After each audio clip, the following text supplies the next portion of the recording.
And we're back once again, only on It's Last Call. Last Call, the alcohol, only on the Last Call Podcast.com. And join me once again. Well, this man here, he is, how am I going to put it politely, a volatile force of wrestling honesty, knowledge. And if you don't like his takes, well, that's too bad. As he said, he doesn't care for snowflakes or babies.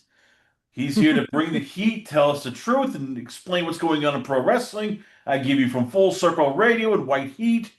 I give you Joseph J. Alexander. So, JJ, let's start off here with, well, it's, hold on, here was I pull this up. Clash in Paris, ladies and gentlemen, is going to be this Saturday, 2 p.m. Eastern Time on ESPN and then the ESPN app, and on, if you're in the United States, Netflix internationally. There's three Mix matches up on your the bottom countries. and two matches. I'm like, oh boy, this is gonna be a rocky and rolly experience. So let's start the positives. Tribal Combat, Roman Reigns, Jacob Fatu. This is WWE on their high point. This is when everything clicks. You have to watch. Your thoughts on this? Have they done a good job? Have they given you a feel like, holy crap, Jacob Fatu might win this? Like we have no idea really going in, like what is going to happen. So the casual fan is led to think that, which is good. That means they're doing their job as a storyteller. Looking at it through the eyes of a booker, Jacob's not winning this. It's far too short of a reign for Roman as champion after the one that he previously had, where they have to live up to that standard. Obviously they want to, they want to anoint Jacob because Jacob is a main event caliber talent. So it's just not the right time because Netflix wants Roman as the figurehead.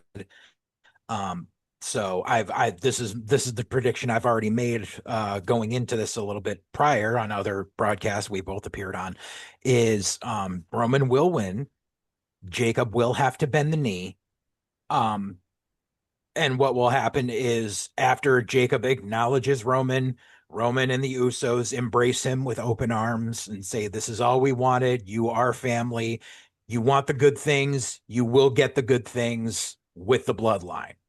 And we will roll forward through the summer with a babyface bloodline, while other talents who are currently babyfaces will slowly start turning heel and banding together because they're afraid of the old bloodline and refuse to believe that this new incarnation are changed men.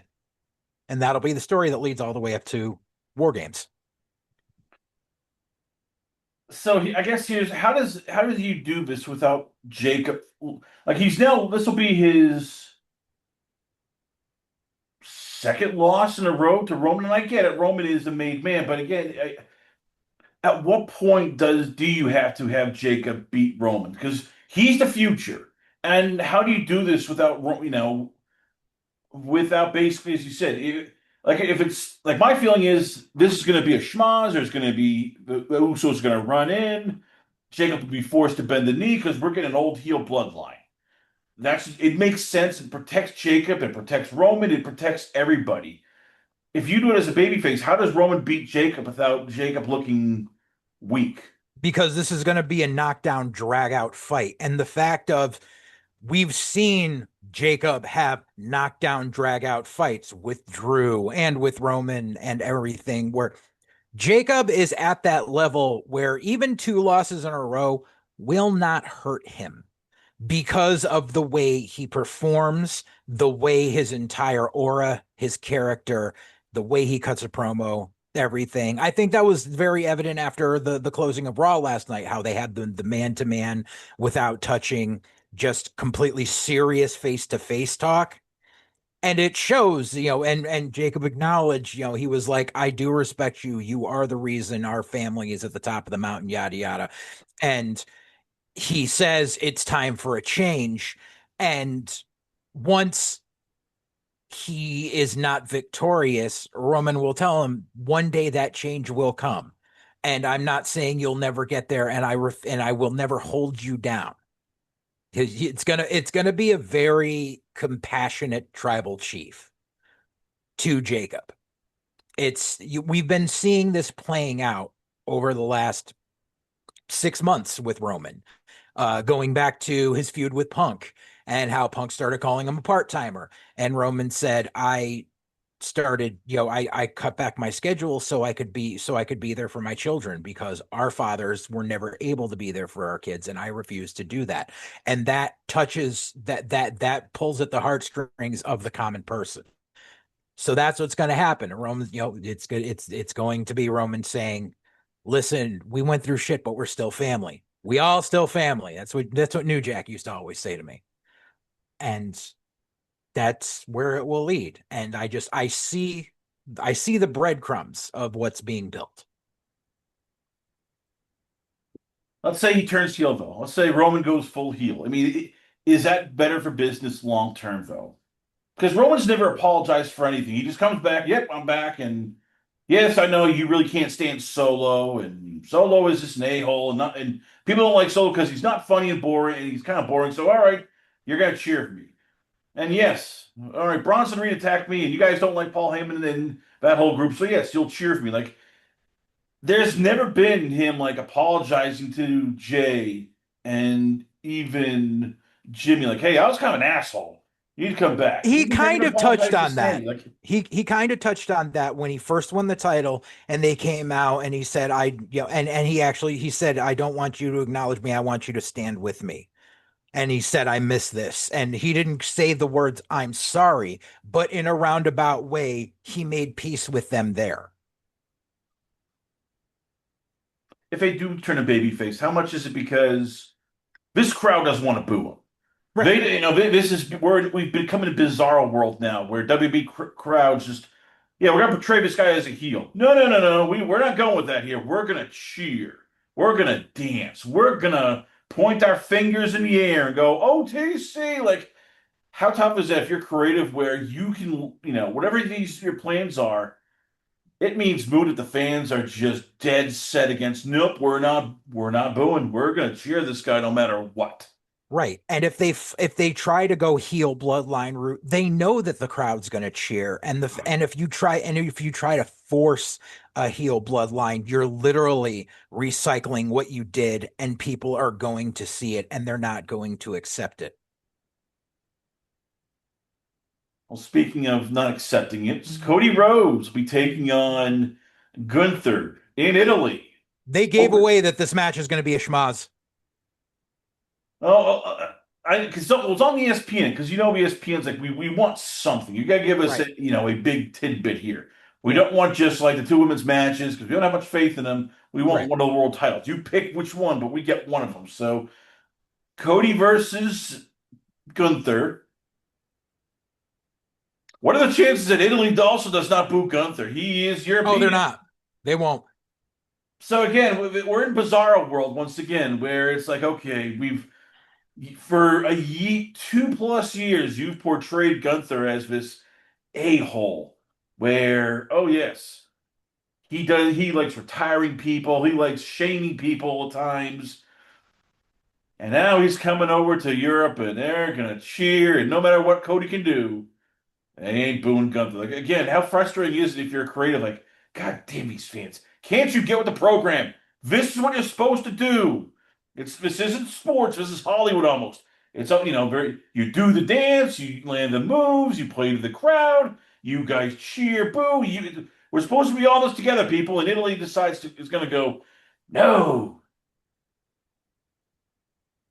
and you're going to Yeah. enjoy it for reasons that, well, you have for Gunther. Listen, you're giving away a world title match on free TV and you're making it the fucking curtain jerker. If like that diminishes the match entirely. And it just, because they're giving away for free that it's going to be a schmaz because they're not going to give away a title change on free TV. They're not going to have a fucking 35-minute match on free TV. And they're not going to have Cody go over clean on Gunther because that fucks Gunther. So where does that leave you? That leaves you with a schmaz finish where you get a run in and interference from either Sammy or Randy Orton or both, where that opens up the gate.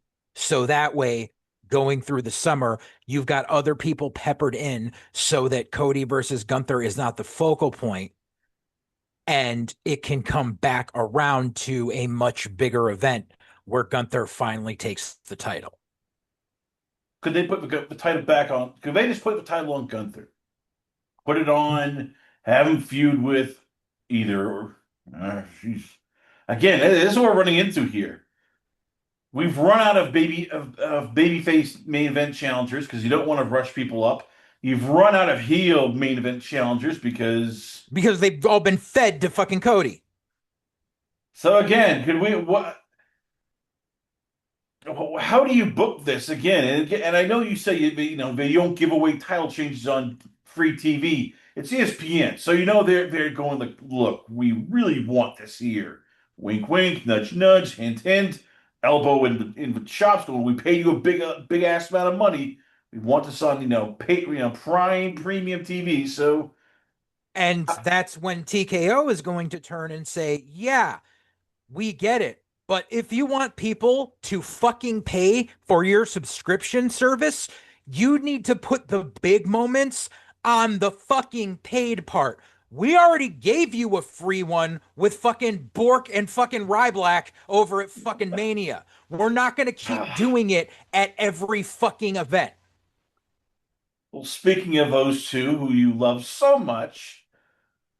Yeah, that's right, ladies and gentlemen. It's going to be Obafemi versus Brock Lesnar 2 in Italy. And I know there's people going, wait a minute here, but Brock retired.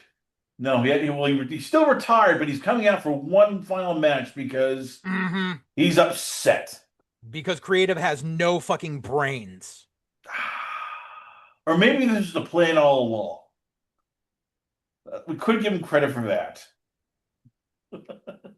I can see you, JJ, going like, no, no, no, no, no, no, No, you see, no. I hate shit like this because like I was thinking about this. I was in a similar situation about I'm trying to think here, 14 years ago. So back then the company that I was co-booking for, that my I had a big heel stable that was the hottest act they had. It was called Defiant Inc. And we had a bunch of heels running roughshod. Heels were some of them were starting to get cheered, yada yada, as it goes. One of the guys in my stable said, I'm retiring.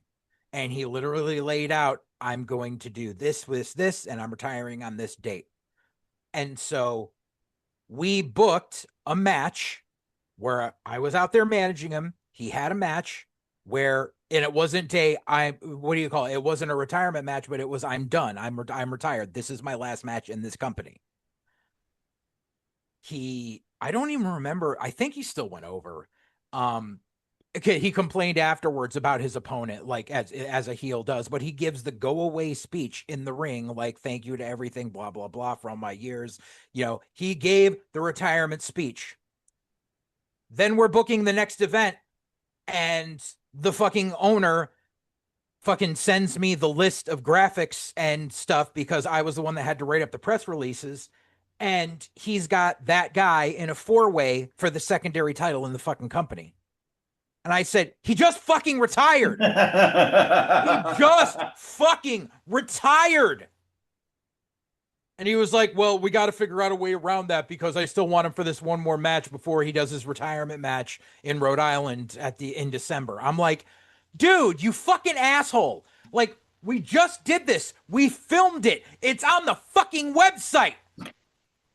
And so I had to pull this bullshit out of my ass where I was like, well, yes, he was retired, but he was only retired in the state of Connecticut, and this match is in the state of Massachusetts, so the contract still abides. And it was the dumbest shit ever.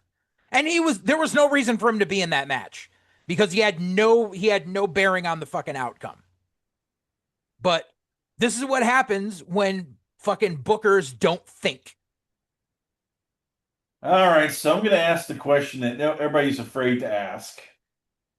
Who wins this match? Because Brock. there's a You said it's gonna be Brock. Yeah, Brock punches him in the dick when the ref's not looking. 3 or 4 F5s, pin, win. 6 minutes. All right. If you do that, though, do you take away Oba's heat? I mean, that's what everybody's worried about. Like, there's No. really. So if Oba loses, because so a lot of people are like, no, Brock should not win this match. He should lose this so that Oba doesn't look like an idiot. And I have been very vocal about how much I can't fucking stand Brock Lesnar. So this is not me being a fucking Brock, but if you have Brock clean job to this kid 2 times in a row on his way out the door, it just makes him look like a bitch. It makes the legacy of this monster that you made, who quite literally 6 months ago in the month of December, before Cena retired, had a match with Cena and completely fucking annihilated him. Cena got almost no offense in. That guy is now jobbing like a bitch. No, this match is designed for Brock to get his fucking win back. So that way they can do the final match somewhere down the line and Brock can fully retire. Of course, SummerSlam, now yes. it doesn't mean shit because literally we had Brock take off his boots in the fucking ring and it means nothing. So it doesn't matter if you say he's retiring because we know they're just going to go back whenever the fuck they want with some bullshit and be like, yeah, he's retired, but he's here again. Let's get to the two matches I worry about the most. First off is it's Rhea Ripley versus Jade Cargill. It just feels cold. I mean, and look, they tried to heat that up during the Saturday Night Main Event, Mm-hmm. and Jade got the win after Mm-hmm. we got a triple hug between Alexa, Charlotte, and And Rhea, yep. Rhea, which looked like which was stupid, but hey, I'm just. It looked like an AEW spot. And so now we're doing Rhea versus Jade at Clash in Italy, and I get it. Rhea is over like Rover. There's very few people you could probably put who can work a good match with Jade and make it look convincing. Mm-hmm. Once again, though, as you said, they've booked themselves into a corner. You can't take the title off of Jade this quickly. And Agreed. yet again, if you put, but again, it's like, okay, if you do this, you literally are burying any, momentum with with Jade if she loses. So how do they pull this off when you see like down the line they really want to do a Rhea Ripley versus Fatal Influence sort of feud? See that there's gonna be a lot of Gaga in this match with a lot of outside people. Rhea's still gonna get the win. Rhea's still gonna keep the title because they can't put the title back on Jade because they know that she is not ready for that position. They learned it the hard way. They learned that she needs way more reps and her fucking stable needs to look like something better than it is. And they fucked themselves by bringing up fucking Timu Toxic Attraction, where none of them are ready for main TV. And now you've got a heel stable that's literally been together for over a year in in developmental coming up on this side. And on this side, you've got a stable of someone who they want to push with two mid-carders that they did absolutely nothing fucking with for the last 3 years, who are literally thrown together, and you can see they're thrown together. And you go, why am I seeing two heel stables? And it's a clusterfuck. And I'm sorry, but JC Jane will never fucking be main event caliber. I don't care. Like, just because Sean pushed women doesn't mean they're worth their salt. Sean pushed women because he doesn't know how to book men. So here we go. And yeah, they're like having this rematch is literally just so the fucking it's because it's a foreign crowd and they know they'll get the big pops or whatever, but they need to get past Jade trying to be champion for a while. Jade needs to go work house shows, get some reps in, do fucking 6-woman matches, freaking either against, baby faces or do fucking 6-woman matches against fucking Timu Toxic Attraction on the fucking house shows that they got coming up. So all of them can get better, hopefully. In fairness to creative, I can't believe I'm saying this because I hate defending creative. Should How much of this was just also circumstance? Like Naomi got pregnant. Bianca got injured, then got pregnant, and then all of a sudden you're like, damn, we need to build tag teams because people complain about the tag teams, and you put all these women together, and then Stephanie Vaquera is now injured for a bit, and you start noticing like, crap, the main event depth just evaporated. Mm-hmm. Like, how much should that go into with Jade? Like, okay, she got hurt with circumstance of push the main roster. You laid out some plans. It was going to be a longer feud, probably with Naomi, then a good long feud with Tiffany, and then Bianca, and then just And that's well, none of that happened. And that's the problem because their initial plan, which seemed to be working a little bit, was keep Jade with Naomi and Bianca because the three of them legit were friends. They had chemistry both in and out of the ring, and they figured we'll put her with these two vets and she will absorb the knowledge and they will keep her in check and they will help her. And that was the plan.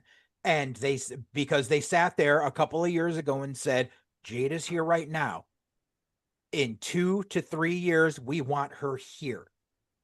And unfortunately, Naomi got pregnant, Bianca got injured, they were gone, and creative still said we still want Jade over here. And they just didn't know how to fucking do it.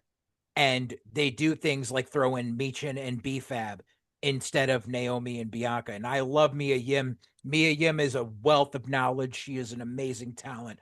Such a fucking great person to be around. But BFAB is just as green as Jade. Yes, she has gotten better, but she's just as green as Jade. And both of them are cold. They just have no Right. heat, no momentum. People Right. just don't care. Right. The problem is they said 2 years from now, this is what we want. And they never changed that. This is what we want. They need to realize you always fucking get what you want. And sometimes plans change, people get hurt, and you have to figure out a plan B, C, D, E, F, and G. And they didn't.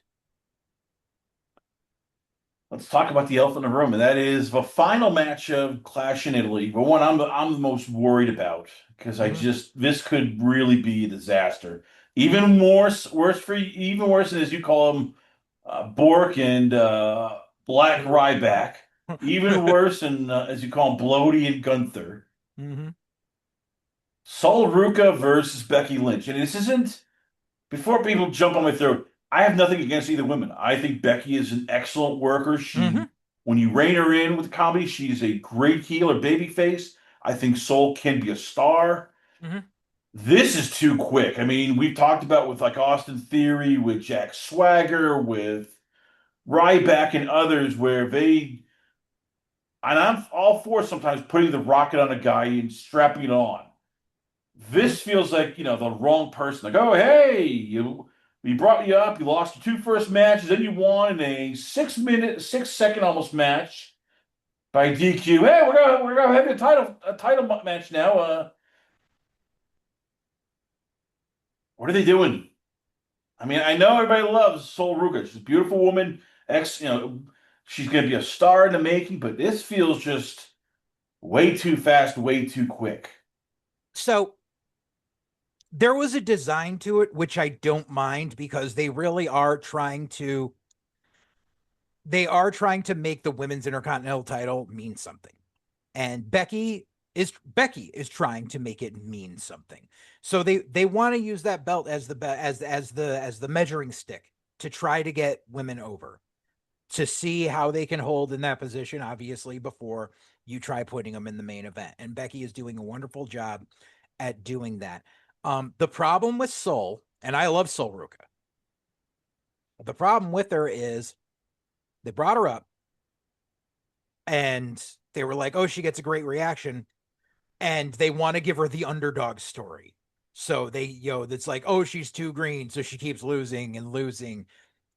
And it's like, that would be great if you didn't say she spent 4 years in NXT, which was good for her. She stayed in NXT so she could learn, and that was a good thing. Now she's on the main roster, and she's gonna be a fucking star one day. The problem is the way they're doing it, which it would have been fine if they still went this route with her going after Becky in the IC title, being so new on main TV as she is. That whole thing with Saturday Night's Main Event was fucking terrible. Like, I don't know what they were trying to accomplish, but like, oh, so she hit the ref, so the ref just disqualifies her. Why? It was an accidental ref bump. Like, what was it called? Like, you could have done a DQ finish on that match in so many other ways, but they chose not to. And really, it was a means to an end of this is just going to be the linchpin so that way we can book an actual title match on the PLE in Italy. You could have gone away. You could have gone about it a different way. I don't think they're putting the belt on Saul on Sunday. I think Becky is going to do some underhanded shit like she does because Becky is she's on the Ric Flair run right now. She's doing dirtiest player in the game stuff. So she's going to do everything she can to keep that belt, and it's going to be Soul chasing it. And that's fine. It could have done without the nonsense that happened on Saturday. Yeah. I guess if my that worry wasn't there, is it would be fine. the worry I have is like this could turn into Lyra Valkyria 2.0, where Becky tries to get her over, she kind of does, and then it just falls apart. And you're then next thing you know, we're looking at Sol Ruka partnering with a veteran for the tag team just because like it's cooled off and people have gone like, Well, I mean, Sol has proven she can do good tag stuff too. Obviously, her and Zarya were great together, but they're split up now.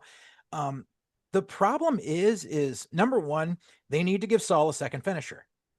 She needs something other than the Soul Snatcher because that move takes such accuracy, and it's a flipping off the top rope move. You need something secondary that you can do. Valkyria learned that instantly. She doesn't always do the spiral tap. That back in the day, fucking Ricochet, they were like, you can't do it to finish every match. Like, you need something else. Like, and that's just the way it is because it doesn't make like that move looks it defies gravity, it defies logic. And when you have a logic defying finisher, you can't use it every time. You've got to pop it out the big shows. Granted, yes, this is a PLE, so it's a big show, but she needs something else. And that's something she should have learned out in NXT, but Sean didn't care about that at the time. He just cared about pushing her. He didn't sit back and go, hey, maybe you should, yada, yada, yada.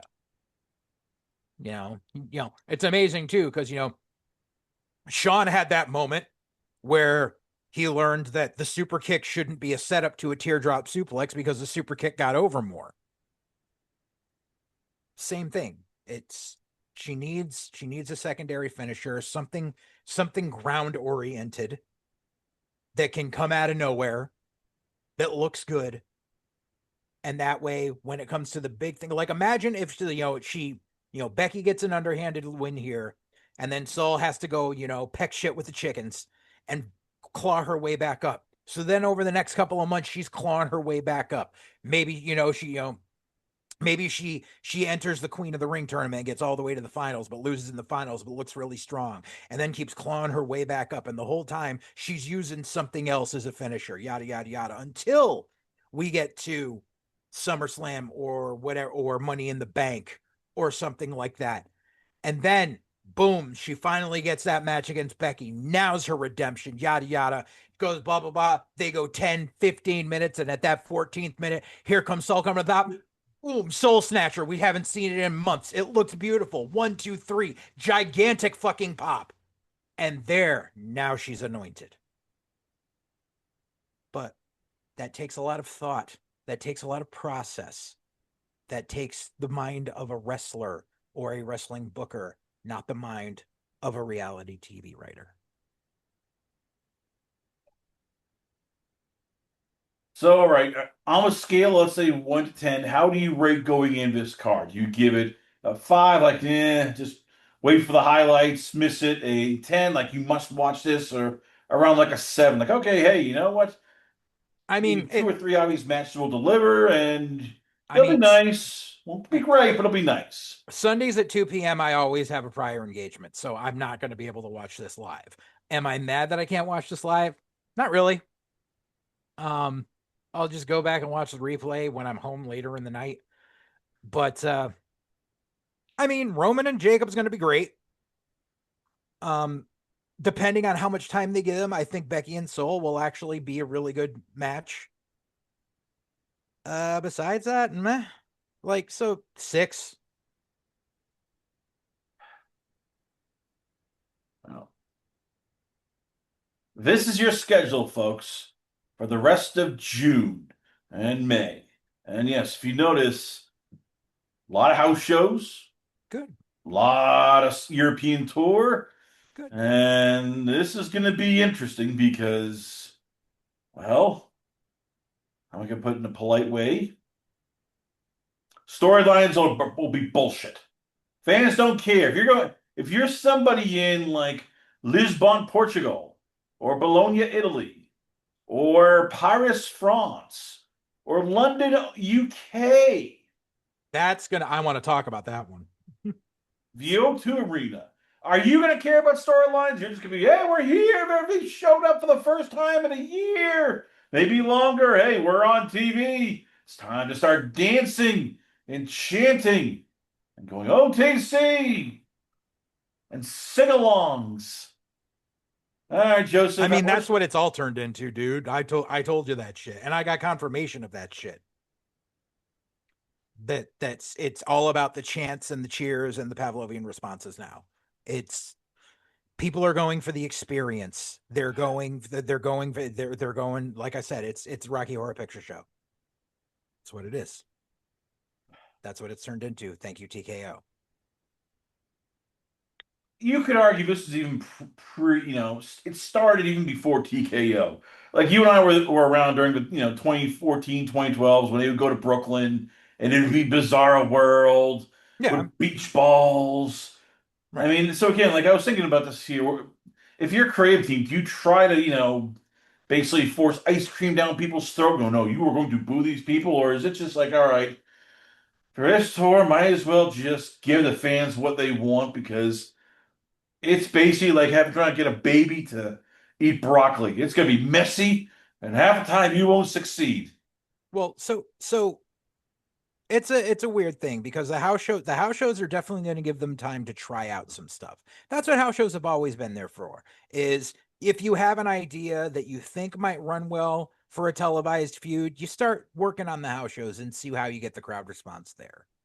Um, and also the house show loop helps people stand out. It always has. When Drew won the title from Cody, and then they did the a couple of spots in the UK, and he gave like what do you call it? He gave like this really great speech about like last time I was here, I was stuck singing with Tyson Fury after I got my ass whooped and yada yada. And it was very heartfelt babyface, and then he just flips and went full fucking heel, and the crowd ate it the fuck up. So shit like that, that's what house shows are made for. And I'm happy that there's house shows planned because they need them. They need the fucking house shows. Like, obviously, they have people in accounts payable and accounts receivable who have figured out the way to maximize the dollar amounts for the house shows where they can not have to charge an arm and a leg. They can still charge a decent amount. They don't have to do the full setup with the pyro and the Tron and the yada, yada, yada. But you have to have enough where the fans are having the experience. So that way you're still making money, fans are still ravenous, and they will go. And that all leads to that last fucking date. That date, Monday, June 2nd at the O2, that's when everyone needs to mark their calendars because not only because it's Raw, but we need to realize that Tony Khan and the fucking sickos have been clinging on life support about how they have the record for attendance for wrestling at the O2 Arena because they can't talk about Wembley anymore because Wembley keeps going down fucking hill. So literally every time I have a sicko talk about how big they are in Europe, they keep mentioning having the record for attendance at the O2. So this entire thing is going to build towards pushing the fuck out of that episode of Raw. And that episode of Raw is going to be the most stacked episode of Raw since the January 1st episode. I guarantee it. So Because they're going to what do break you the want? record and the fucking and the dollar gate. So what do you want to see if you're a fan of WWE, in terms of like gradual, let's say, progress over this European tour? Because I'm guessing you want to start laying the groundwork for like, all right, I want to start seeing some, feuds built up for maybe the title pictures. You want to Yeah. probably see like development from either Sammy's full-fledged heel turn, Trick going full baby face, maybe the return of Stephanie Vaquer if possible. Hopefully. Like, should be the goals in terms of for creative? Like, all right, these are your goals. We need to start at least hit like three or four of them. They're gonna play towards certain crowds and everything. Like when they go to Portugal and Spain, you know they're gonna be pushing for Axiom because that's A Kid's home territory.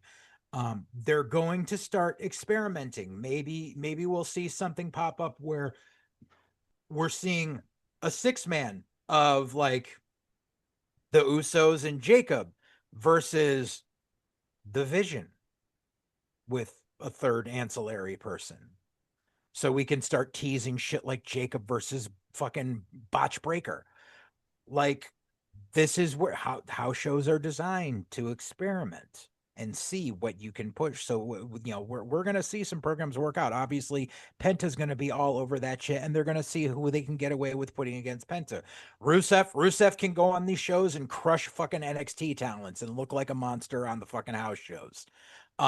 This is where they can start trying to get Royce Keys over more and get his reps in because we don't know if he's ever going to get to where he needs to be. He has the look, he has the basics, but it's very basic. He needs more. But we can see how we can push him. We can see who we can start pushing to go against, Trick for the US title. We can see how much we can hold the line with Sami Zayn being that Kevin Nash era right after he lost the title to Bret Hart, where he wasn't full-fledged heel yet and he would still high five everyone with a black glove. That's we're going to test all of the rounds. We're going to see where everything needs to go. And this is where the people on the creative team can't rest on their fucking laurels. This is where the bookers say, we want to experiment with this, and they need to pay attention. They need to pay attention to everything that happens because I guarantee that's something that this creative team doesn't do. I guarantee they go into the writing room, they brainstorm for this, they write this, yada, yada, yada. And then when they go home, they clock out mentally, which being in this business for so long, it's a vile mistress, and it's something that you technically can never do. You can't psychologically clock out because something happens, you get the text at, 10 o'clock at night, Logan Paul's injured. We need to rewrite something. And you got to be right there. I have friends who used to be on the creative team who were like, we would get a fucking, it was the old regime, but it's like we would get a text at 1:30 in the morning and be like, be at Vince's house in 25 minutes. And would have to go there because Vince had a wild hair up his ass and he didn't sleep. And they would have to do that. So this creative team need to realize like I hope they're traveling to fucking Europe for this. I hope they're not doing Zoom shit because they need to go, and some of them should be at those house shows doing house show reports like Cornette and fucking Terry Taylor and fucking Finkel used to do. Do the house show reports. This went over, this went over, this went over. This is what the crowd reacted to. They need to pay attention to all of that. They need to get back to that old school mentality so they can figure out how to revitalize that menu to get more people in the door. Sometimes you got to update your secret sauce. This is the time to do it. Speaking of this is the time. So this is a time where we mention Austin Theory is now the tag team champion with Braun Breaker. That's right. Logan Paul is going to be out with a torn bicep for Months. months, probably the rest of a year. Yeah. Bronson Reed, let's see, he tore his bicep also. So what, man? He's probably still out another couple months, 3 Did you months. see the photoshopped bullshit he put up on Instagram? Ah, He put up a selfie of himself at the gym. It's in black and white, and you can't see his entire face, but you can tell it's so evidently photoshopped where he's trying to say that he's as slimmed down and as jacked as Braun Strowman right now. And it looks so fucking fake. all right. Yes, I'm trying to be polite. I'm trying to turn over a new leaf, JJ. Try to be nice here. And you keep like just poking the bear, going, no, no, no. You need to comment on this. You need to call this guy up. Hey, this guy here, he's faker in this fake news, but not taking the bait today. Not taking the bait. I know you want me to take the cheese, but I'm not doing it. So getting back to Austin Theory, I mean, they're trying. You saw him take out Joe Henry. Mhm. You saw him do one of the worst concertos to Camera angle wasn't right for that.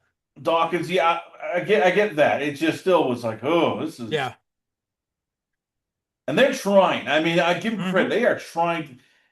It's just, and look, I'm not blaming him. He is a talented actor. It just feels so out of place. And again, we were talking about Sol Ruka, where are they rushing her too soon with Obafemi? This is the cautionary tale. Like they of just mismanaging young talent because he's been yo-yoed up and down. He's been put with different groups. He's been such a victim of bad creative team decisions. Like I've read from, and this is not just the regular dirt sheets, but this is from Mike Johnson, who has said the plan is to eventually turn him babyface because he's hanging out with Maxine Dupree. I'm just sitting there like, I understand it. This just feels like you are going to ruin this guy to the point where he will be released because they have just yo-yoed him. Like, No. is it me or do they just have like no idea what they really want to do and have no idea at times how to present him? So he's been he's been the poster child for victim of circumstance. I have always believed in Austin Theory. I've been a fan of him since his days in Evolve. And I still do believe that he has a bright future ahead of him. It's just the way they kept putting him in dumb shit when they gave him the stupid selfie fucking gimmick. Like that, I was like, dude, it didn't work for Tyler Breeze. It's not going to work for this guy. And then when they gave him like trying to do the pose offs with Bobby Lashley, like granted, he got in phenomenal fucking shape and he looked like he was fucking carved out of marble and fucking great on him, but you can't fucking do the pose off with a guy twice your size doing that. I thought there was hope for him when he grew out the beard and he came out that it was like right after Vince was gone and he came out or they were trying to get him away from being the Vince guy and he just came out and annihilated people and just looked fucking psychotic. And I was like, here we go. And then they dropped the ball with him on that. I still think there is hope for Austin Theory and he needs to get the fuck away from the Vision. Here's the problem. And I've been saying this since they formed the group. Paul Heyman is not a Band-Aid. You can't just slap Paul Heyman with someone and make it so they're instantly fucking main event caliber and over. And that's a problem because Austin Theory has that ability. And he was put in there. He was put in there as a seat filler because they were short on members. They didn't know what to do and they needed someone in there to eat pins. That's the problem because you look at the group and you know that they're not going to have Braun Breaker get pinned when they lose. You know they're not going to have Bronson Reed, who's supposed to be a monster, even though he's just a fucking walking egg, get pinned. And you know Logan Paul is not going to do jobs because he's Logan Paul and he's one of the most fucking protected people out there. So that leaves Austin Theory to always eat the fucking pin and eat shit. He's the lowest man on the totem pole in this group, even though he came out as the masked man, the guy who replaced Seth Rollins, and then they did this, and that's the fucking problem. So he needs to get away from the vision. And the thing is, Austin Theory has never been a babyface on main roster WWE TV. I think he was only a babyface for a few weeks in fucking NXT because he was a heel most of the time there too. And it's not like he can't be a baby face. The kid, he's a lovable kid. Fucking, I know. Fucking, I've known his trainer forever, and his trainer sang his fucking praises the whole time and said how likable of a kid he is, how personable of a fucking kid he is. So they need to let that fucking shine. They need to get this kid out of this snake bit stable that like it's not working. It wasn't going to work from the beginning because they literally took old ideas to recycle them. It was the same thing when Seth freaking formed the stable with the Authors of Pain. It was never going to work. So they need to stop. They need Austin Theory out of there. They need Austin Theory and Breaker to drop those tag titles. Unfortunately, Theory's going to have to eat the fucking pin to do that. But then afterwards, they could have Braun lose his shit, go to spear the fuck out of Theory, and Theory just turns around and whack with a fucking chair and go, no, I ain't nobody's bitch. Put him with Maxine, give him a fresh new start.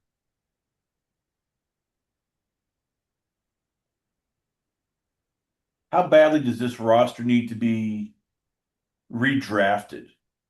Because I was thinking about that. Yeah. It's not just Theory. You could argue Carmelo Hayes, Finn Mm-hmm. Balor, even Mm-hmm. Dom. It's like it feels stale because Very. it's almost like you're going around and around the circle and there's no exit.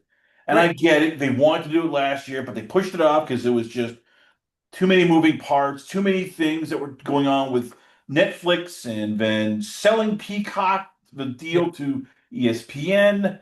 Yeah.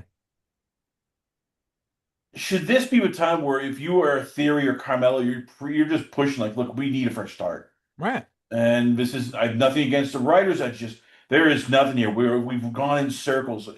And if you're Triple H, when do you start pushing a draft to go like, all right, Right. new faces need to be mixed. New faces. We'll keep Roman and Cody on the same shows because they are the guys. We'll keep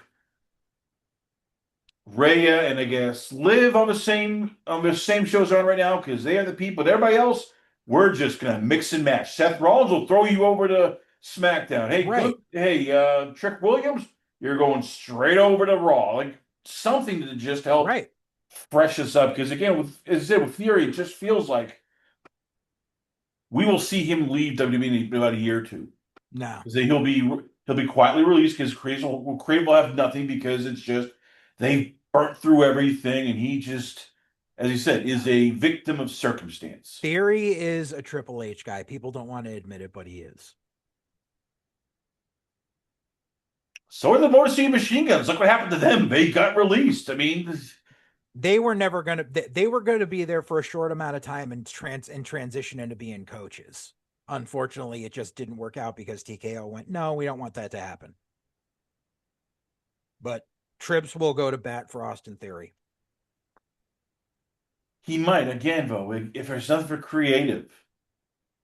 Then it's time to shake up creative and get some Oh, people. trust me, that's a whole different story, different day. But nobody gets fired creative. But speaking of shaking things up and well, just hot messes. AEW Double or Nothing happened, and well, there's been people have praised it, saying, "Hey, look, they over deliver. They give so much stuff. You never feel like they've let fans down." I'm sitting there going, 5 friggin' hours of wrestling, and some of them are just thrown together matches here. So let's start with the main event. They finally took everybody's advice. People are like, you need to get the title off of Darby. It's not working.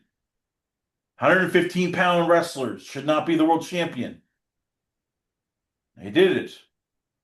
MJF beat him cleanly, pile driver from the second rope, then head picked him up. Headlock takedown, 1, 2, 3. Then as he, poses the belt, then as we're almost going off the air, Kevin Knight runs down to check on Darby, and then first, goes on top and then hits him with a frog splash, beats up Darby, to which reasons. Right.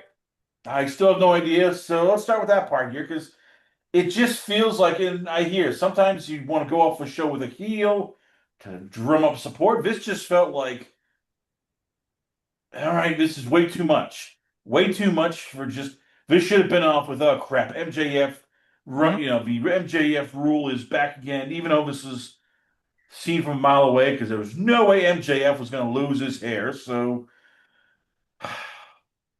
talk me off the ledge if you can, because I'm looking at this going, this is just over schmaz booking. Dusty Rhodes meets Vince McMahon meets Vince Russo. Let's just throw everything, and well, it's a hot mess. Because that's what you fucking get with AEW. There's no talking you down off the ledge with this. It's terrible fucking booking. It's literally it's the same narrative after every AEW pay-per-view ends. This was the greatest show they ever put on. This was so much better than insert WWE event that most happened recently here. Every fucking time. And then and then we get screenshots of, look at how highly rated on Cage Match this was. Total number of votes on Cage Match, 192 people. Less than 200. And as I said on my fucking Twitter account, there were more fucking people in line for the John and concessions during 0 hour than there were who rated this fucking event on Cage Match. What's the plan for turning Kevin Knight heel? I get it. Sometimes you want to turn a guy heel because you need to freshen him up. You were trying to get him over as a babyface. He was doing a good job, and then this came out of nowhere. Like, I get it. Usually, I love a good shock once in a while, but this just feels like, all right, why? Because they want to push him to the top, because everyone's doing these comparisons of Kevin Knight and Leon Slater. For some reason. Why? Okay, they're both black and they both fly. Like, that's great. But why we're getting these comparisons, I have no clue. So now Tony Khan is going to try to make Kevin Knight this big monster heel before Leon Slater debuts in WWE, starts setting the world on fire. Or maybe they're even doing it as Kevin Knight versus Javon. So that way they can say, look, Javon's only doing X, Y, and Z, and Kevin Knight is to the fucking moon. Doesn't matter. It doesn't matter. Kevin Knight's not ready for that. And until he gets out of AEW and learns how to work real fucking TV, we're never going to know if he's able to be in that type of, situation. You say he's not ready. Like, why is that? I mean, because I've even heard Kevin Apollo say not ready. I've heard Disco Inferno say not ready. So what is it about Kevin Knight? Because he looks the part. He is one of those guys who's in athletic shape. He's kind of built. No, what is it about him that he's not ready? It's nothing against his talent in ring and his look. He's got both those going to him. And this is just the way it is. Until you fucking work for WWE or bare minimum TNA, because at least TNA now is getting overshadowed by WWE. Here's how you produce things. Until you get that experience where you're part of a machine that works, you are on a televised indie. That's all that AEW is a televised indie. It is not the fucking same. Until you have a producer that comes over to you and says, you have X amount of minutes, and that includes your entrance and exit. This is going to be your start. This is your cutoff. This is your finish. You can fill in everything in between, but you stick to this. And then that has to be stuck to for every person. And then they say, this is what the program is going to be. This is what we're going to line out until there is structure. Structure.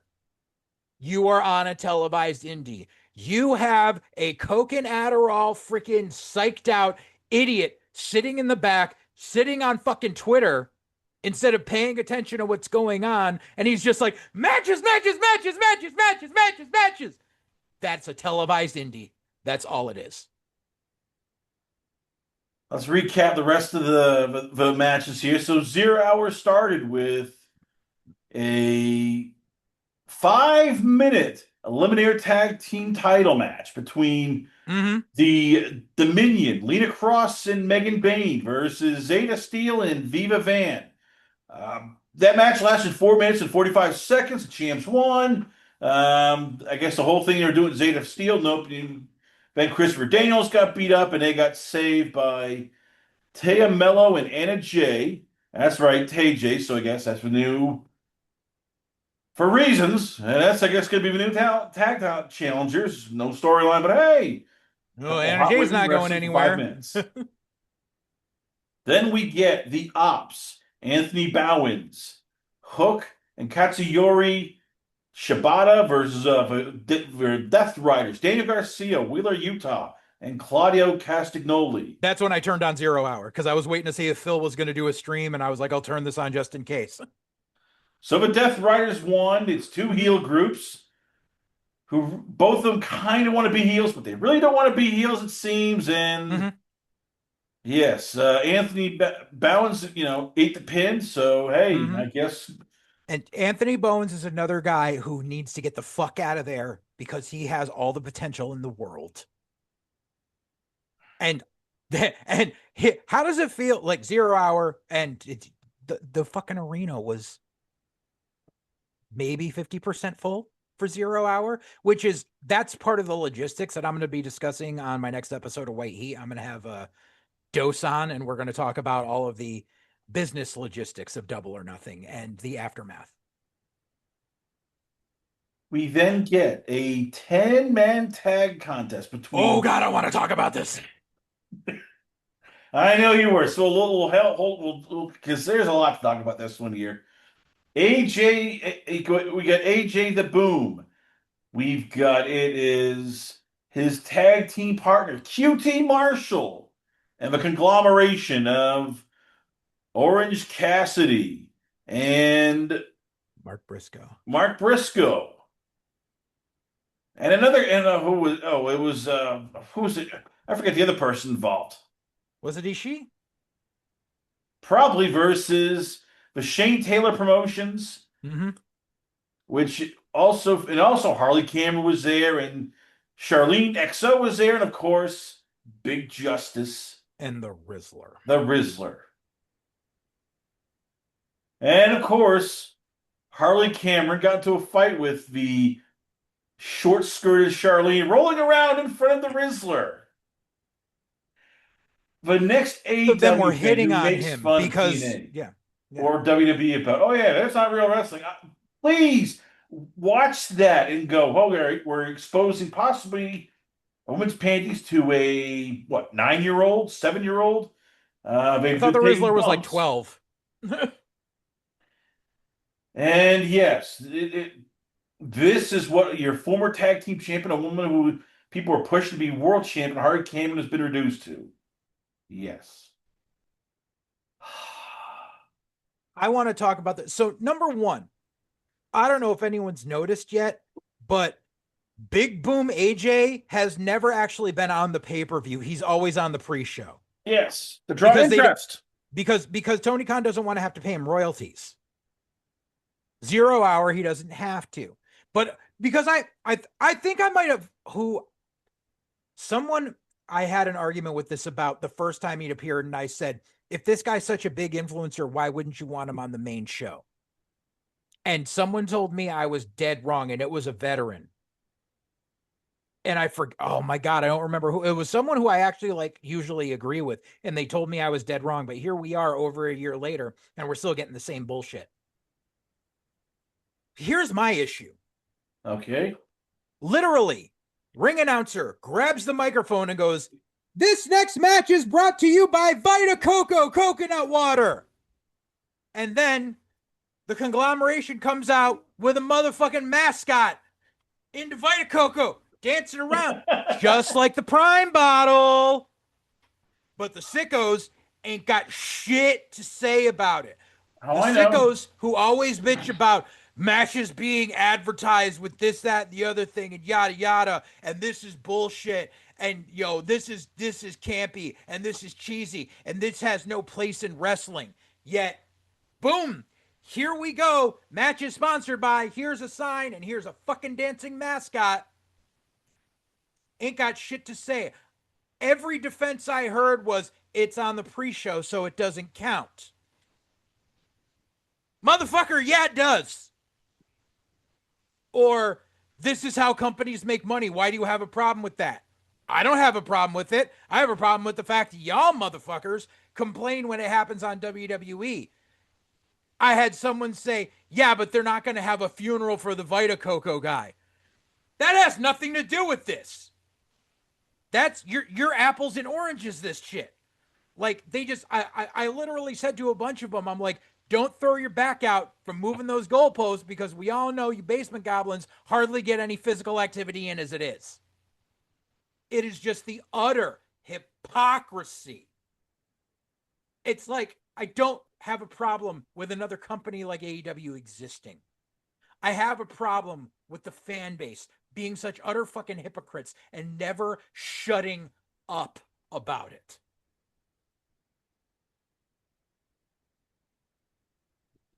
So of course, the baby faces win. You had to have AJ Big Justice, when AJ the Boom win Mm-hmm. and his team, Mm-hmm. and then of course they're getting surrounded in the middle of a ring, and Mance Warner, Ortiz, and Eddie Kingston run down with kendo sticks to save the day. Man, they're hiring more people, it seems. And by the way, they now have over 205 wrestlers on that friggin' roster. Mm-hmm. Hey, I like Mance Warner, and get paid, get your paycheck.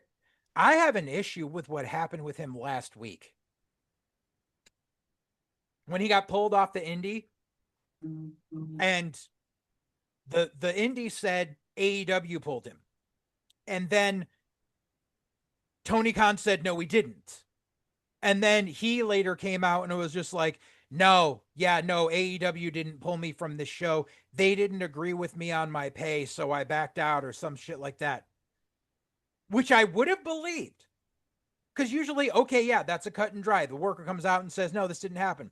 The problem was, quite fucking literally, 3 hours before the announcement was made that he got pulled from the show, he was sharing promo videos on Instagram of him and Richard Holiday pushing that match that night. If you weren't going to be on that fucking show because they couldn't agree with your pay, why were you still promoting it the same day? well, that's a whole different story for a different Right. day. But yes, so Right. we then get to the main card, and we lead off with a tag team championship, which was an I Quit New York street fight between FTR and those young whippersnappers, Adam Copeland and Christian Cage, which featured Plunder, which featured the return of Beth Copeland, which Who did not look featured. good. Hmm? She did not look good. And I love Beth Phoenix. And then featured getting, let's see, Stokely Carmichael getting speared Stokely through Hathaway. a flaming table by Cash Wheeler, and then Dax Hardwood getting put in a scorpion deathlock, then having a spiked bat, in his mouth, basically in a crippler crossface, tapping out. Yes, your new tag team champions are a combined age of 104. Which, it's an I Quit match, but he lost by tapping out. Like, no, it's an I Quit match. You have to say I quit. Hey, Joseph, we talk about this here all the time with you. You get into semantics. Tapping out is the same as I quit in AEW land. Well, I'm just another.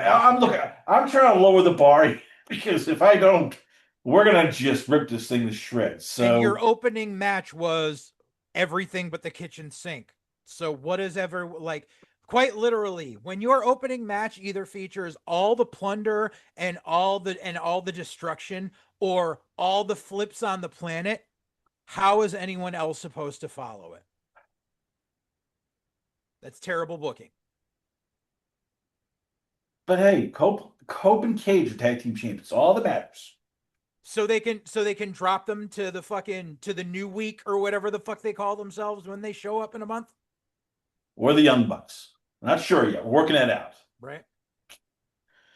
Our next match was probably, to me, the best match of the night. It was Kazuchika Okada versus Konosuke Takeshita. Takashita. And look, it's two guys who know how to work, who hit hard, who are professionals. And of course, at the end, Takashita finally, won the AEW International Championship. And of course, the Cal's family comes out. Kyle Fletcher returns. He hugs Takashita and then beats him up for no reason. And I guess now they're throwing Takashita out of a Don Cal's family. He'll be feuding with Kyle Fletcher. Where have I seen this happen before? Oh yeah, Randy Orton and Triple H. I mean, this has been the long story of trying to get Takashita to actually win the match, to actually get over. And you know what they're gonna do? They're gonna have him drop the title to Kyle Fletcher right away, Yep. and it's Uh-huh. just Yep. And then Takeshita's not going to be seen.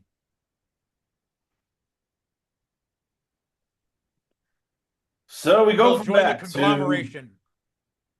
the AEW Continental Championship, no time limit. Jon Moxley versus Kyle O'Reilly. Jim Ross, by the way, is on commentary, to which people were like, F Moxley. Only he's, why can he get Ross and nobody else? But different story every day.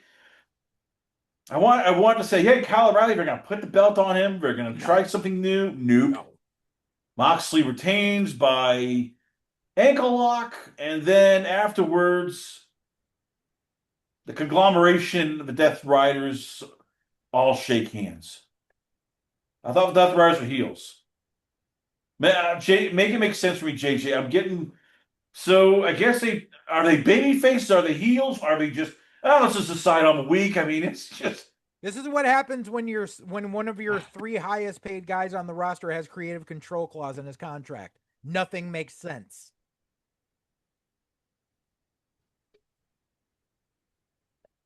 There is no explaining this. I get AEW fans just like matches. I get, but it makes no sense. It doesn't add anything to the development of either guy. It's just like, okay, we had a match. Whee! Like if you were going to do the respect spot afterwards, and I'm not a fan of Kyle O'Reilly, but then why don't you just take this ancillary belt that literally means nothing, that he's going to have to like, the whole thing is the stupid Continental Classic starts up in the summer. So why can't you just give this kid the fucking belt, because he's going to have to basically relinquish it the moment the fucking tournament starts in July? So the fuck? Like, just give it to the damn kid. Well, we then go to the men's Owen Hart tournament match between Samoa Joe and Will Ospreay. I love Samoa Joe. He can work with anybody. He is, and I wanted to like this match. I do. If it's just a match, it's like okay. I can vote. You've had Samoa Joe threatening Will Ospreay, like you got to make the right choice or else.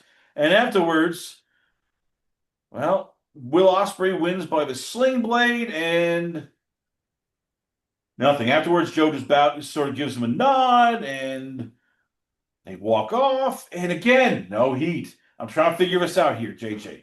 I'm trying hard. I'm trying not to be It's with the Debbie Owen Downer. Hart tournament. We all knew this is the Owen Hart tournament never means shit, and it's there so Ospreay can win it, so he can be in the main event at Wembley, because it's what they wanted to do the past couple of years, and they haven't been able to because of Ospreay's injury.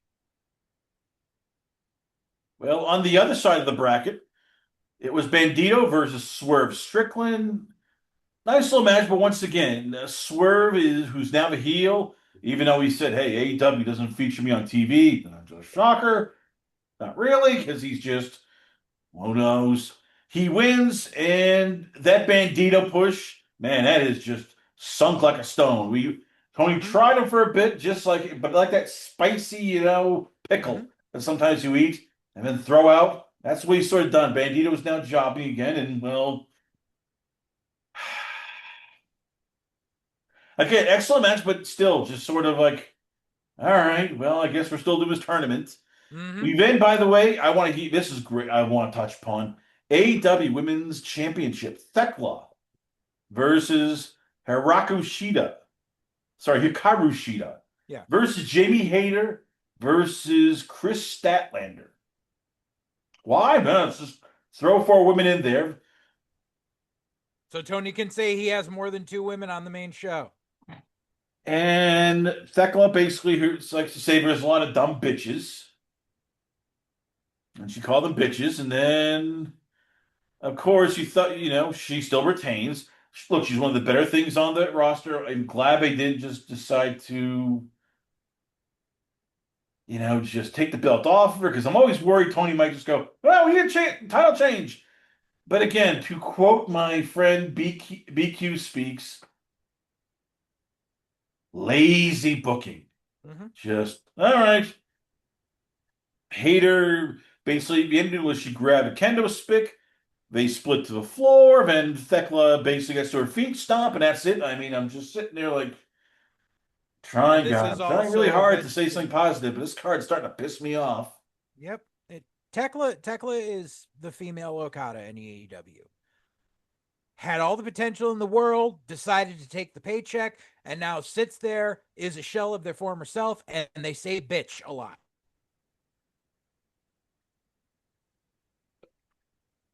And then we get the Stadium Stampede. And by the way, for those who want to know, this card is in, I believe, well, there's no blood rules, so we're not allowed to bleed. New York Commission said, yeah, you can't. What do you call it? You can't have blood. So just for those who complained about the Stampede being too PC, that wasn't Tony Khan's call. That was New York going, no. Welcome to fucking working, doing a wrestling show in New York. So the Stadium Stampede is Jericho with Shelton Benjamin and Bobby Lashley. Yes, they're still there, folks. They're not witness protection. They just took a vacation, I guess. Jack Perry, Kenny Omega, and the Young Bucks. I thought all these guys were feuding with each other even a couple of months ago, but hey, I guess we're now just versus the demand of Ricochet and his 2 henchmen, Mark Davis, Andrade El Idolo, and the Dogs. And once again, we had 2 hardcore matches. Right. Tables and ladders. Right. And chairs. Right. And guess who got over? No, not those whippersnappers, the demand. No, not the Dogs. No, it was the EVPs. The EVPs, Chris Jericho, Lashley. Jericho got the pin after he super kicked. I'm sorry, all men super kicked Bishop Khan, and then afterwards, Jericho points to the sky in a Sabu treatment and puts himself through a table. And then stands right the fuck up. Like, thanks for letting everyone know that the table bump doesn't mean anything. My biggest problem is it's like, okay, you keep saying, AEW like to tell hey, we're pushing younger talent. We're getting them on. We are no Kevin Knight on this card. No. No Speedball Bailey. No. Let's see. How about remember what was it? The Wayne kid? Nope. Nick Wayne? Oh hell no. He's not on this card. No. Wait a minute, how about Deonna Purrazzo? No, she can't be on this card. Hell no, she's been Shadow Realm. No, we got to get a bunch of WB people who were all almost in their 50s or late 40s, and... But hey, listen, Drew McIntyre hasn't been on TV for 35 days. Yes. He's shooting a movie.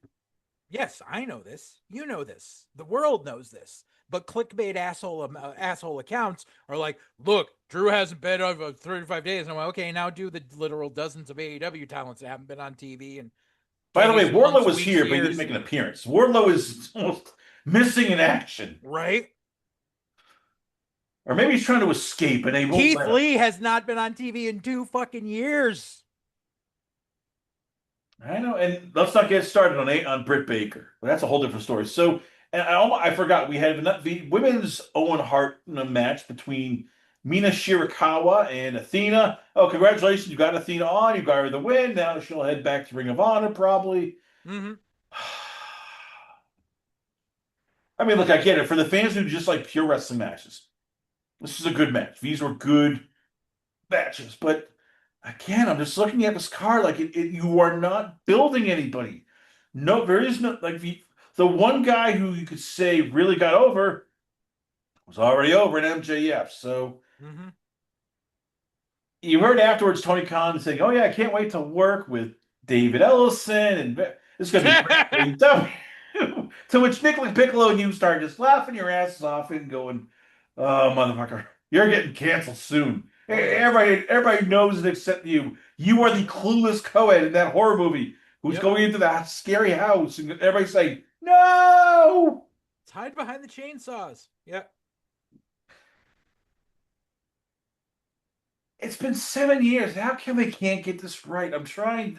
JJ, I'm trying here. I'm trying Because to. you have someone who has zero experience in the wrestling business and a bunch of guys who only had indie experience. So all you get is a televised indie. And when you have people literally, like when it was admitted that he went to bona fide veterans, could have helped him, made them sign NDAs, sat there, and when they disagreed with what he wanted because he just wants yes men, they all knew that it was doomed from the beginning. And the only reason it hasn't disappeared earlier is because this kid just keeps getting handed money from his daddy. Speaking of handing money and veterans, Mick Foley is all elite. He showed up at AEW Double or Nothing. He said, "Hey, AEW reinvigorated my passion for the business." He had a segment with MJF and Darby and took a mini bump. He got kicked right in the nuts. This is going to end badly. I have a feeling. And look, for those who know, yes, I am conservative. Yes, Mick is liberal. Yes, we don't agree on something here. I don't want Mick to die, JJ. And yet he's insisting he wants one more hardcore match. Him and MJF. And even Eric Bischoff, even Ric Flair are all going, this is a really bad idea. When the three of us are saying it's a bad idea, and even Jim Cornette's saying it's a bad idea, Mm-hmm. you know it's a freaking bad idea. He thinks he can pull it off because Austin was able to pull off a Gaga walk and talk match with Owens at Mania a couple of years ago. It's not the same deal. It's not, because you're in AEW where they take everything overboard, especially in a freaking hardcore match. It's like like the it's gonna make the spear through the flaming table spot at Mania against Edge look like someone playing Candyland, because they're just gonna go overboard, and Tony's gonna want Mick to take some seriously bad fucking bumps. It's going to be bad, and the fact is that I love Mick Foley, and I politically align more with him, but he was a complete fucking hypocrite about this. If he had just come out and said, I'm quitting WWE because they slashed the royalties that the people on their Legends deals are getting, which is true. Kevin Nash and John Waltman came out and said, this is what happened. If he had just said that, and then he'd gone to take the paycheck from AEW, I wouldn't be happy with it, but I wouldn't be mad. I'm mad because you used your ideologies as an excuse to quit one thing and then go to a company where the father and son both donated to the inauguration of the person you're against, where the EVPs donated to the campaigns of the politician you're against, and your buddy Chris Jericho donated to that campaign, and Jericho's wife was there in DC on January 6th. You're a fucking hypocrite, Mick. And no amount of money is going to be worth what ends up fucking happening to you. And Paul Walter Hauser needs to shut the fuck up and take all of his social media needs to get taken away. The simple fact where he goes, they said the same thing about Sting. Shut the fuck up and get the fuck out. They were never going to make Sting do Darby bumps. They're going to make Mick do Darby bumps. And that is the problem. I'll even go further. And again, I'm not even bringing politics into this. Right. Because that's a separate story, separate right, day. right. Mick Foley has had knee replacement surgery. He's had hip replacement surgery. Multiple surgeries on his back. He's had surgery on his jaw, his ear, multiple concussions to the point where WWE did not clear him. Right. TNA even said, we cannot clear you. Right. And we saw what happened with Ric Flair in his final match, and that Ric Flair nearly died, and we were all going, "Okay, Mick, you were there. He got a concussion training to come back." Right. Again, I mean, look, and we all make fun of Tony Khan because we think he's an idiot.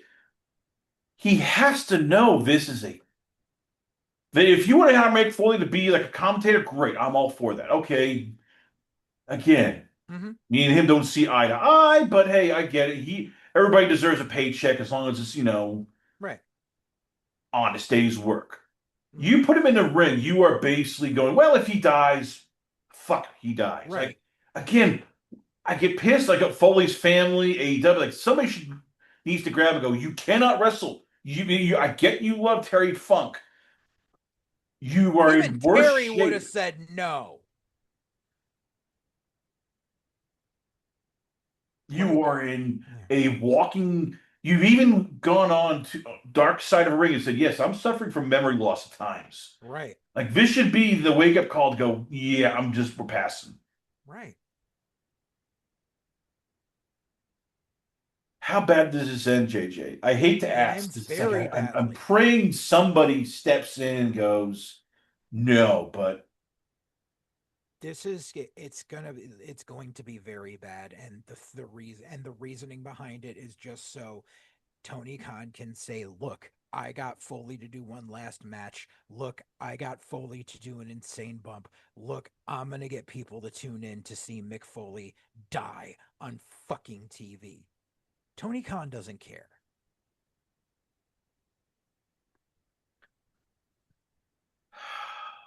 Speaking of not caring, TNA has announced 2 matches so far, ladies and gentlemen, for Slammiversary. Ultimate X returns, and there will be a ladder match. Okay. And that's it. I know your friends with Tommy Dreamer Delirious, and I'm trying to defend them at times. I've shared a locker room with Tommy at times. We're not exactly friends, just all right, you're on friendlier terms than most TNA fans are with him, which isn't saying much. And I get it. Anthem doesn't have the money. They can't play the same sandbox with AEW, WWE. But this is just, again, no lazy booking. There's going to be a contenders versus champions match this Thursday. Your number one contender to Mike Santana is Eric Young, who won the number one contendership in a battle royal. You have no real number one contender for the tag team titles. For the men's. Women's, I guess we might have one with Rosemary and Allie and Mara Sade, we think. Women's, they're trying to figure out a way to put it on Indy Hartwell, and they're still working on that. And yeah, Santino is still around.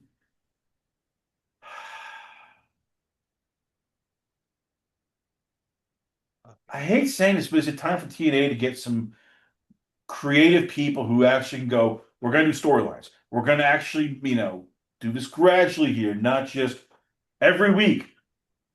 People come out, they do a talking segment. We have a hardcore match. We have maybe a schmoz finish, and the baby faces always win the feuds. I get it. I'm trying to be polite here, JJ, but it's just fans, It's TNA been a fans are bit just bland ready lately. to like tar and feather Dreamer, Delirious, and throw them overboard. It's been a bit bland lately, but that's because they're in a treading water spot. They're waiting. They're still in the building phase of the AMC contract because it's been what, 3 months? Not even. Yep, 5 months What? now. Oh, 5 months. Okay. So they're still unfortunately they're still getting their footing. They're obviously renegotiating how they're going to be doing talent exchanges with NXT and who they're going to be able to use there. Obviously, you've got people like Bailey saying, "I'll go over there and help out." So they're trying to renegotiate that type of that exchange or whatever. They obviously they need an influx of talent because they lost some of the people, and they're going to lose Leon Slater the moment his contract is ready. WWE is going to scoop him up. Santana possibly too. They need some younger talent in there. They need to keep an eye out. Obviously, they're going to have an eye on some of the release talents once the end of July hits. We already know that Sam Shaw is going to show back up in TNA. I'm pretty sure that I'm pretty sure that's no surprise to anyone right now, which will help because Sam Shaw really did a lot in TNA back in the day, and he can do a lot again. I would keep an eye out for certain indie talents that may just end up showing up in TNA. I wouldn't be surprised. Like, I would be happy and I would love to see what happened if Cruel shows up in TNA now that he is done with MLW. Like you hope that, but Right. again, it's like people were begging for them to sign Josh Bishop. Bishop goes to MLW. They've been clamoring for Adam Brooks, hasn't signed it. They've been clamoring for EJ Naduka. It's like again, and Man, that kid had so much potential back in the day. I guess that's the complaint. But Dreamer and Delirious really seem to pick people where it's like, okay, you got Ricky Sosa. That was sort of like a no-brainer, and then you bring in Mr. Elegance brand, and then you bring in Santino, or you'll bring in the Colognes or EC3. It's like I can't. I'm trying to give them the benefit of the doubt, but it's just they don't seem to have an idea of like, okay, what do you want to bring in? How Right. does it fit? And They really need to look at some people who are ripe for the picking and take a chance. That's the problem. Anthem doesn't want to. Anthem wants ex WWE people because they want name value to try to get more viewers in. But at the same time, yes, you do need name value, but you also need to take a chance on some. They took a chance on Ricky Sosa, which is good. They need to take a chance on some of these people that are ripe for the picking on the fucking indies. Like, I don't understand why no one has like. I know why WWE hasn't done it because they're afraid of his health issues from the past, but I don't understand why TNA has not swept in and grabbed Richard Holiday. I don't understand why they haven't talked to Ben Bishop or Jack Vaughn. Like, these are guys who have a fucking social media following, who draw where they go, who are obviously good at doing character work as well as being decent in the ring that you can do something with. And I don't understand why TNA won't take a chance on these guys. is it time to force Dreamer out then? I mean, You broke up there. What was that? is it time to let Dreamer go, but give Sammy Callahan the book and let him sort of pick talent? A guy who at least understands the indies and understands how to I wouldn't let write more Dreamer go. creative. I wouldn't let Dreamer go. I would give I would give Callahan a trial basis and see what he does. They have Raven around. I know Raven's not what it used to be, but he has such a great mind for the business. Have Raven as a consultant. He can help. You don't throw the baby out with the bathwater, but you do need some fresh eyes. And you need to take a chance. And taking a chance on indie guys, you can sign them to a short-term contract for a decent amount of money. You're not breaking the bank with them. And if they start building, they start building. And that's fucking great. You put certain clauses in where it's like, you stick with us until X date. you can work, you can do the NXT exchanges, but we have first possibility when your contract is up for renewal, yada yada yada. Like, they need to take chances.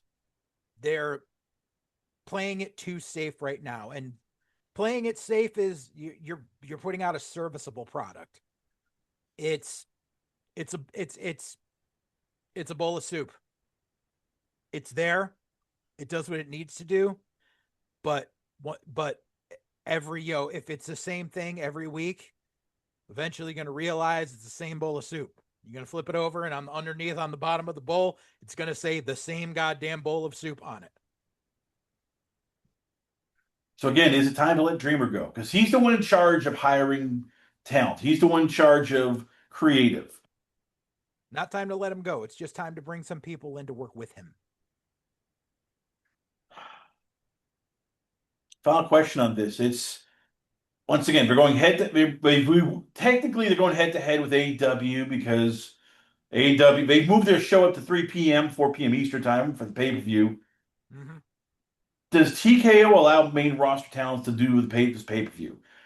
They've got involved in this war by dragging TNA into it, and AEW has done everything it seems to can to raid TNA of any talent. So does TKO let some of the main people like Bailey and maybe Ilya Dragunov go to TNA, or does TKO just go, well, not our problem? No, I think they would. Bailey, I know they would, because they know that Bailey is probably one of the safest people to work, that as far as working, she has a good track record and everything. I think if they really want to blow people away and they really want to get eyes on that shit, you take a big risk and you announce Javon Evans as part of that Ultimate X match. Well, we're running out of time. Once again, ladies and gentlemen, I give you the man who is, as I said, if he offends you, he doesn't care. It's not it's not his problem. I give you once again from Full Circle Radio. I give you it's a Joseph Alexander. So Joseph, where can fans check out White Heat? Where can they check out your TV review show? Where can fans hit you up at? So you can find us the Full Circle Radio Network. You can find us at Full Circle Radio on YouTube and on Odyssey. We just I'm recording a new episode of White Heat tomorrow when we're taping this with Evil Dose, where we're going to be covering all the business logistics of AEW Double or Nothing that people aren't talking about. We just recorded an episode of Cinematic Jackass about a week and a half ago, where we did a watch along of Mega Python versus Gatoroid. The first episode of season 4 of Wildcard Cinema will be getting recorded in about a week from now or less. And there's always stuff popping over on the Full Circle Radio Network. I'm working on 2 more movie fan edits that I got an idea about, so those will be out in the near future. So you can find all that Full Circle Radio on YouTube and Odyssey, and you can find me on X, JJ_Alexander. JJ Alexander, ladies and gentlemen, once again, always on a pleasure having you on the show. We come back. We got a lot more going on here. Only on, it's Last Call. Last Call at the Alcohol, only on the lastcallpodcast.com.